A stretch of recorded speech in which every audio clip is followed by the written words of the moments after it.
we are being joined by our final guest of the evening. He is UFC Welterweight Colby the Chaos Covington, and he's riding a 4-fight winning streak coming off a dominant unanimous decision victory back at UFC Fight Night 111. Colby, how we feeling this evening, brother? Hey, what's up, man? I'm feeling great, man. Ready to get back to work. Oh, I'm sure after the fight this weekend, watching with Justin Gaethje do his thing and all that, couldn't be any more motivation than that, right? Yeah, for sure, man. Gaethje put on a good show. That middleweight title fight, Romero Whitaker, has a great fight. There's a lot of good fights, man. International Fight Week, there's a lot of buzz. Always a lot of good fights. It gets everybody motivated and hungry to get back to work. Now, when you see fights like that, is that like, being that you've already been in there and you see a fight like we said, the Romero Whitaker fight, that was just utter gut and determination. Rob could have easily found a way out of that fight after hurting his knee, and toughs through it, winds up capturing the title. And then even the night before the fight that Justin Gaethje had, does that make you just want to get in the gym and just be a better fighter? Yeah, absolutely. You see fights like that, and that's what it's all about. Those gut and determination type fights where you're deep in the fight. Maybe you got a little wobble to hurt, but be able to respond to adversity and come back. So I always see fights like that, and it just makes you want to get back to work and keep working on every little area I can work on to be the most well-rounded I can be and the most prepared I can be for that type of fight.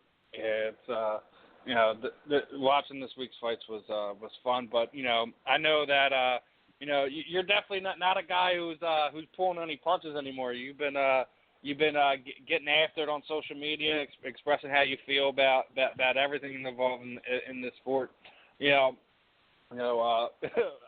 Taking shots at the champ. You and Magny been having war awards. Is this what has to be done now to get things accomplished in the sport?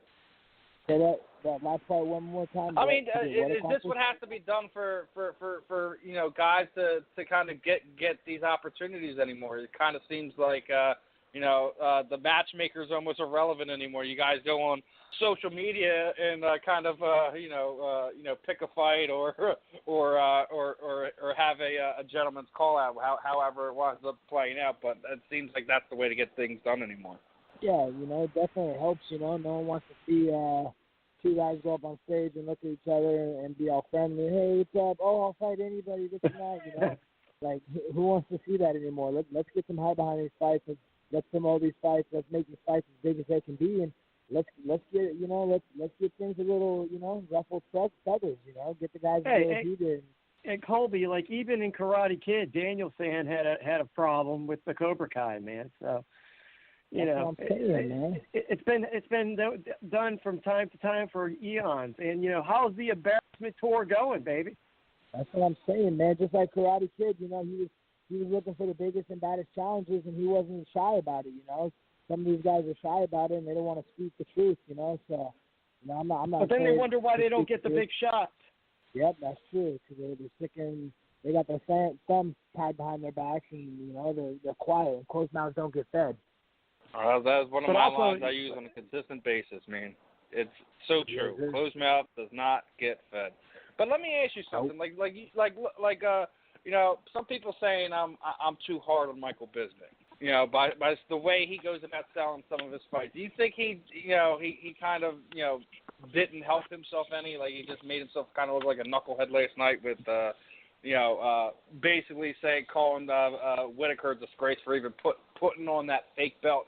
But at least in my opinion, that's making fun of himself, because the only reason why they had to put that fight on is because he was waiting around for the GSP fight, and they had to put the interim title fight on. Getting made of him putting that belt on is kind of ridiculous, isn't it?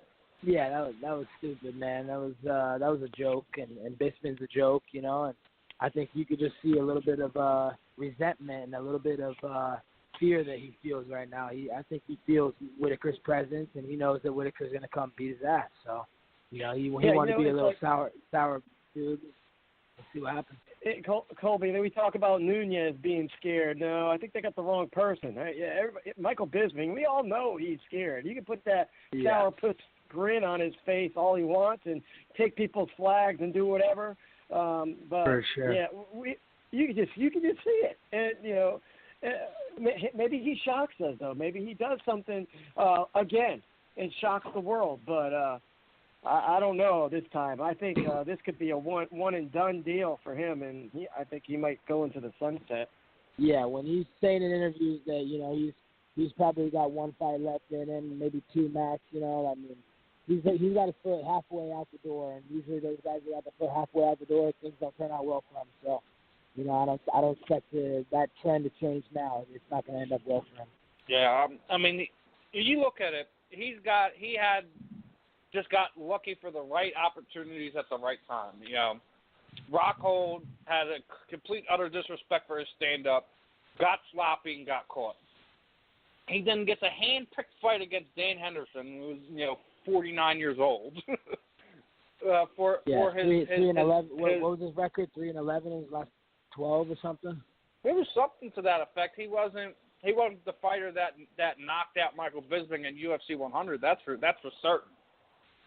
He wasn't even the fighter that knocked out Fedor back in Strikeforce. He wasn't that guy either. He was a shadow of who he once was, and he almost won that fight. That's what people also tend to forget. Yeah. And him and Whitaker were slated to fight each other before. Michael got hurt, and then magically winds up fighting Anderson Silva like 2 months later. But what do I know about that? But I mean, the whole flag thing to me just took it to another level. I didn't really care for Michael as a person before that. I have respect for any fighter, just because the stuff you guys have to sacrifice to do what you need to do in that cage, I'm not going to disrespect that aspect of it. But some people are just terrible human beings, and he's kind of shown it time and time again. I'm sorry. Him tearing up a mini Cuban flag and throwing it at Romero's cornerman in between rounds during the fight last night just goes to show what character that dude has. I'm sorry.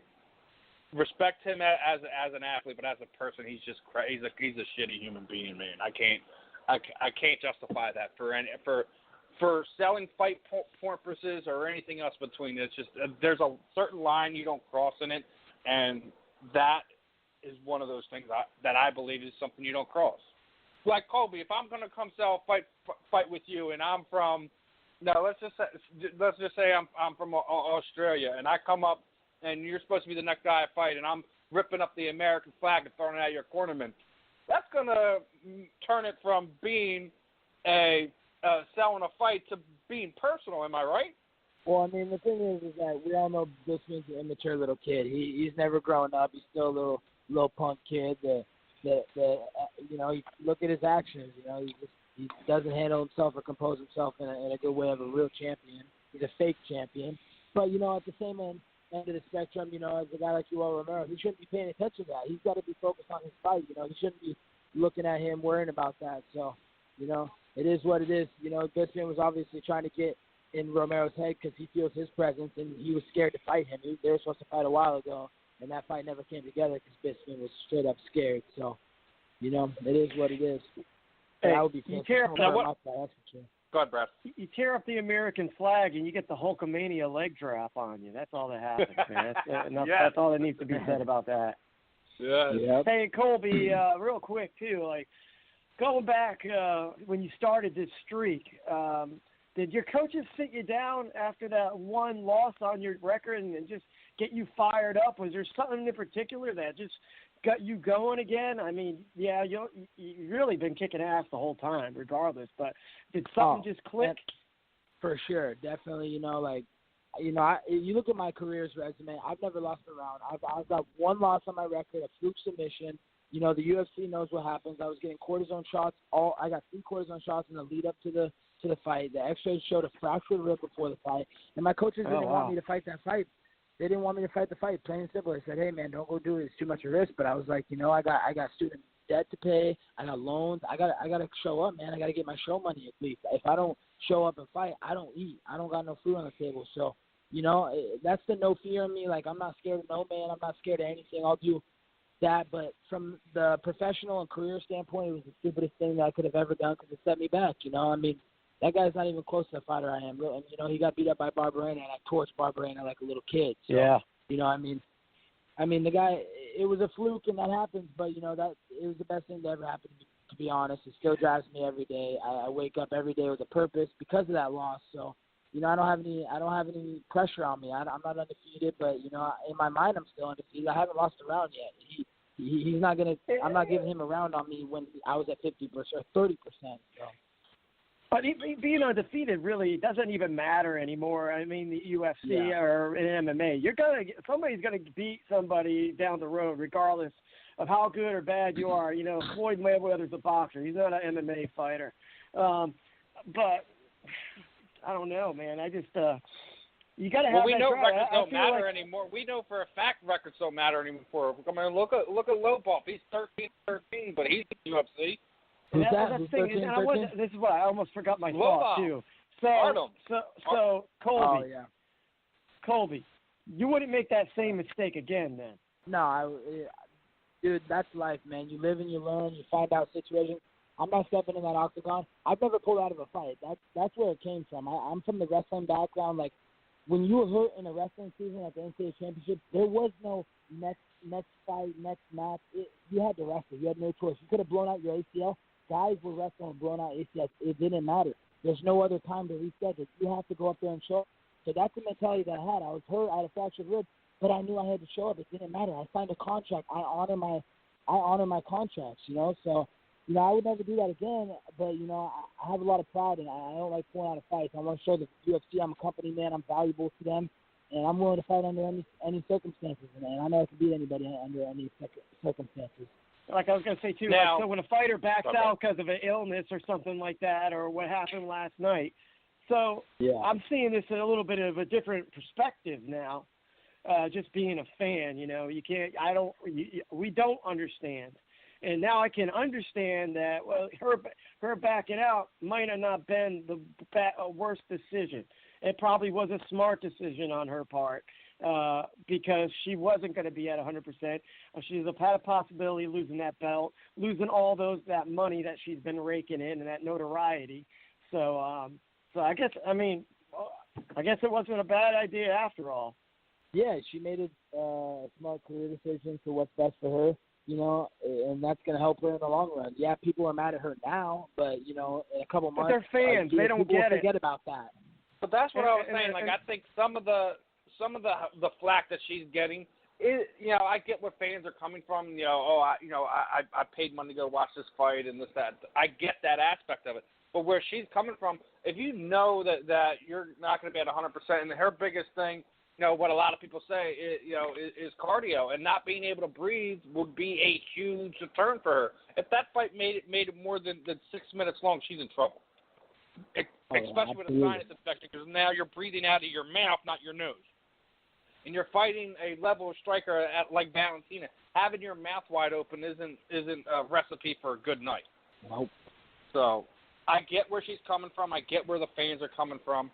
But, let's be real, at the end of the day, if she took that fight and lost, there's no guarantee that the UFC would have gave her an immediate rematch.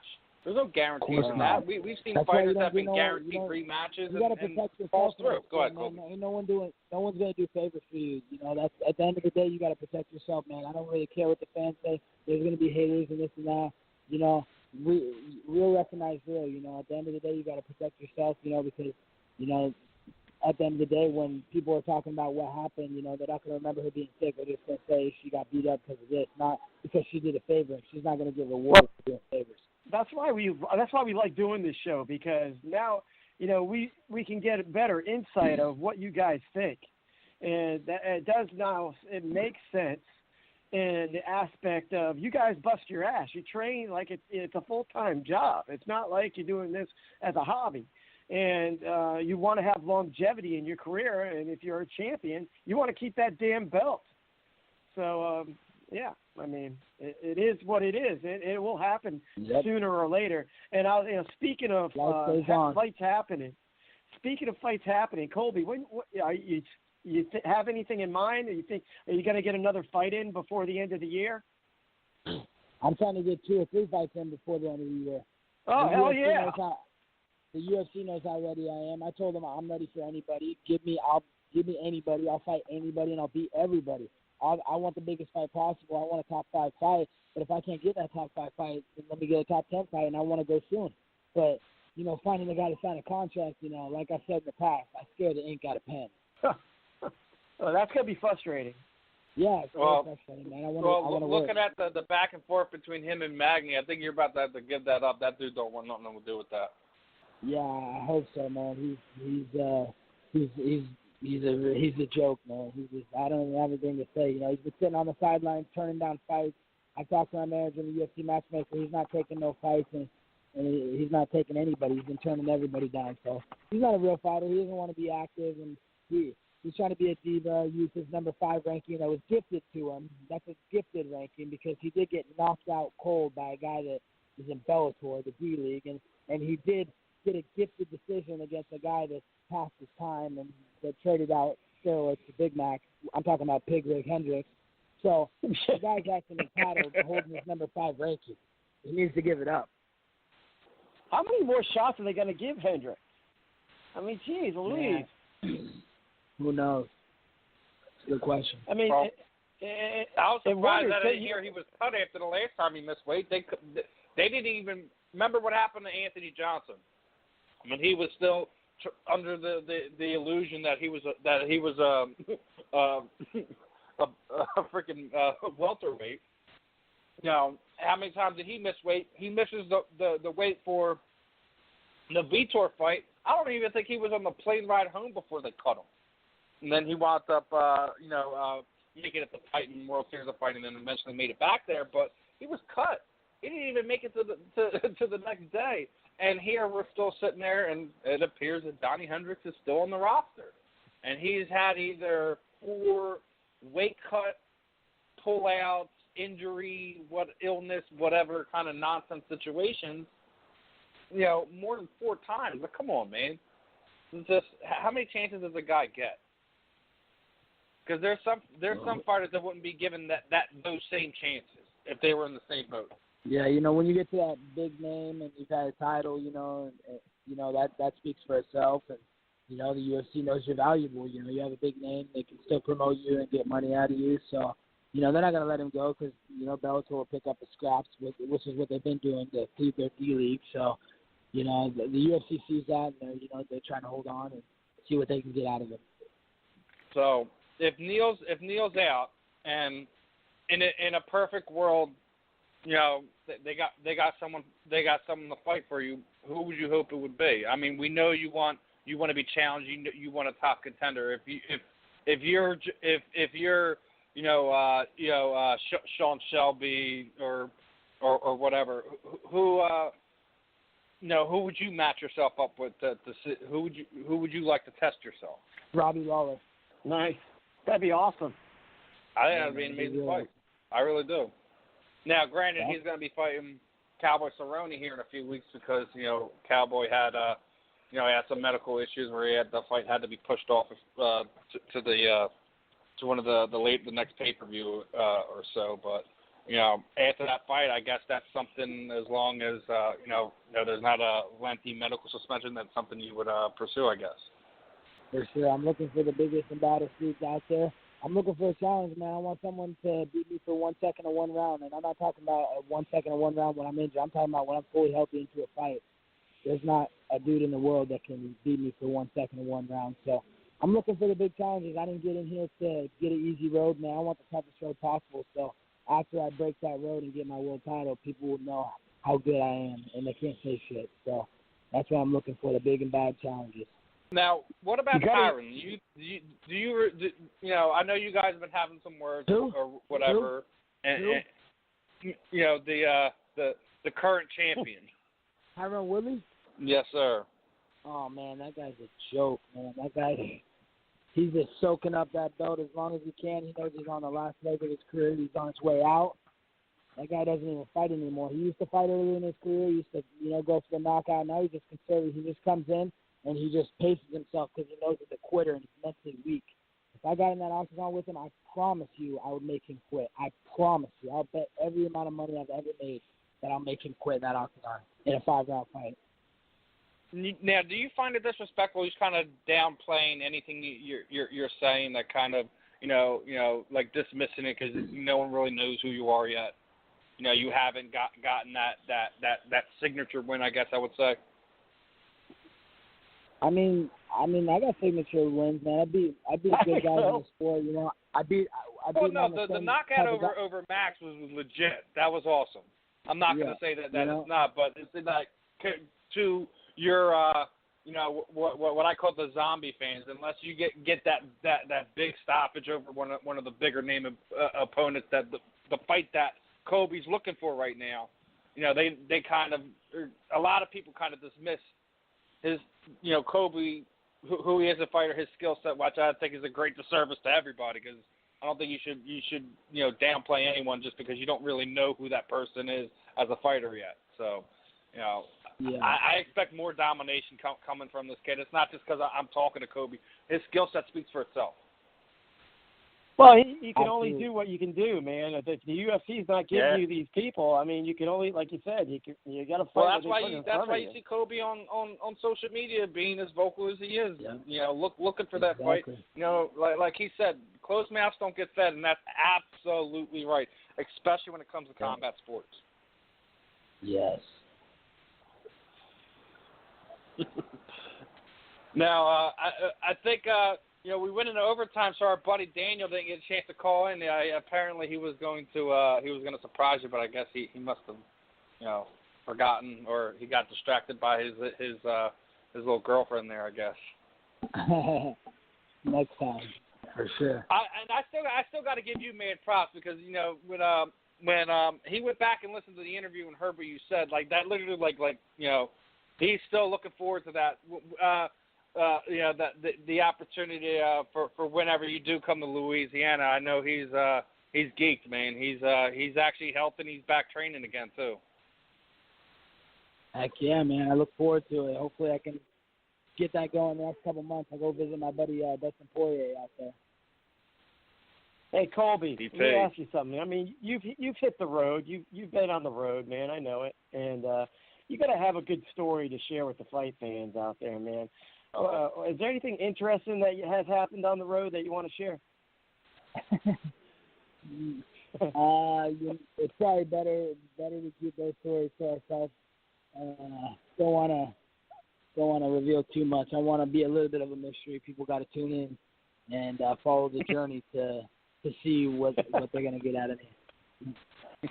Good answer. Good answer. I try to squeeze it out of people. Sometimes I do, sometimes I don't. But I respect your your decision-making skills. Yeah.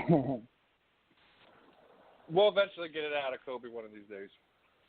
Yeah, one of these days. Next time, I'll share a real good one for you. Sounds like a plan. How was it fighting like Mike Pyle? How was it fighting Mike Pyle? I always had a lot of respect for Mike Pyle. He's fought into his he's what? How old is he now? I mean, damn, the guy's been fighting forever. Was that a cool experience for you stepping in with him? Oh yeah, super cool experience. He was the biggest name I'd fought coming into that fight at the time, and I took the fight on 15 days notice. So I wasn't really in shape or in the gym, but I saw that his opponent got hurt. I texted my manager Dan Lambert right away. I said, "Hey man, let me step in. Then I'll come to gym train for a week, and then I'll be good. I don't have to cut weight because I'm not a big 170 pounder. So I got the opportunity to fight him. He's a legend, former world champion. He was number 13 ranked fighter in the world when I beat him. He was still knocking guys out, spinning elbows, crazy knockouts, and he was still a savage when I beat him. He's had a downfall now. He's a little bit older, a little bit past his time, but it was a great experience to fight him. He's a gamer. He's one of the best to ever do it at welterweight, and it was an honor to share the octagon. I got nothing but respect for Mike Pyle.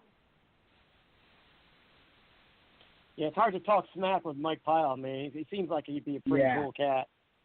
No, he's super cool. I talked to him a little bit afterwards. Super down to earth country dude, likes to fish. He's a good dude. I actually think he's probably gonna be more successful. He already is more successful as a coach than he was as a fighter. It's a shame because some of those guys deserve that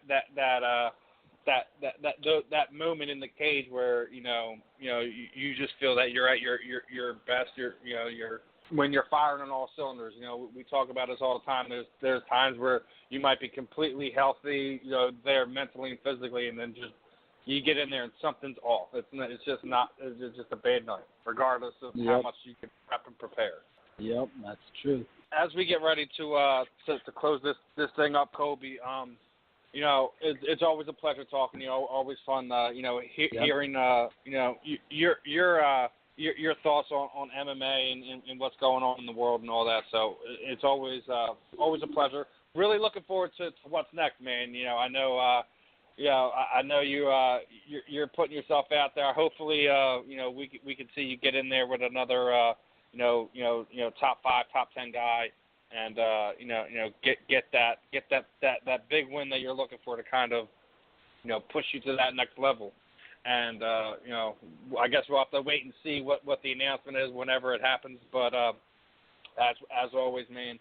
You know, when we wrap it up, kind of throw the proverbial microphone over you. Anything you want to say, you know, shoot out your teammates' social media sites, any sponsors you might have, charities you're working with, anything at all. The time is yours, my friend. Yeah, thanks, Steven, for having me on Cage Side Submissions. I appreciate that. You know, thanks for following my journey. And if you guys want to look at my journey, any of the people that are listening to this, follow my Instagram or Twitter at Colby Cov MMA and Facebook Colby Covington. And I got to thank my biggest sponsor, American Top Team, and Dan Lambert. Also, My Lee Vietnamese restaurant out of St. Louis, Missouri. They're my really good sponsor of mine, so can't thank them enough. And it was good chatting with you guys. And look forward. We're just getting started, man. I'm telling you, this is the beginning of the journey. I'm getting that world title.